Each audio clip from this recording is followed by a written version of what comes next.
On change de chapitre pour parler du projet Star-Est qui, en partenariat avec la Banque mondiale, a réuni en RDC plusieurs acteurs dans une journée d'échange sur les violences basées sur le genre, avec un accent particulier sur les violences numériques touchant les femmes et les jeunes filles.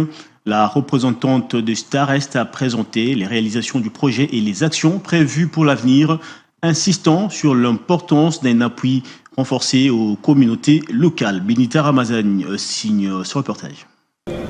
Dans le cadre des 16 jours d'activisme contre les violences faites aux femmes, le projet de stabilisation et des relèvements en RDC, appuyé par la Banque mondiale, a réuni plusieurs acteurs autour d'une journée d'échange consacrée aux violences basées sur le genre.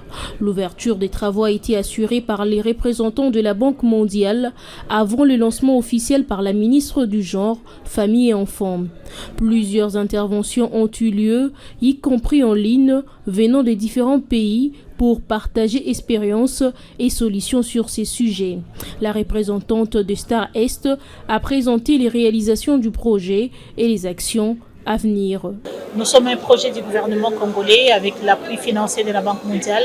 Aujourd'hui, nous avons réfléchi ensemble avec le ministère du Genre et plusieurs autres ministères sur les leçons tirées ainsi que les recherches qui sont menées dans le cadre des violences basées sur le genre et spécifiquement dans l'autonomisation de la femme. Et étant que projet qui prône l'intégration ou alors l'autonomisation de la femme, c'est comme ça que nous avons pu prendre les leads de cette activité, ainsi pouvoir échanger avec les participants sur ce que le projet fait pour l'autonomisation de la femme. Et au-delà même de l'autonomisation, ce sont les interventions sur les violences basées sur le genre et surtout les appuis psychosociaux et l'autonomisation de la femme que nous sommes en train de mener dans le cadre du projet.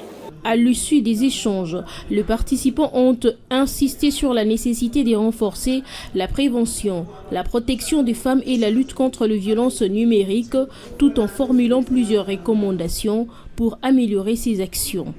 À l'issue des échanges, les participants ont insisté sur la nécessité de renforcer la prévention, la protection des femmes et la lutte contre les violences numériques, tout en formulant plusieurs recommandations pour améliorer ces actions.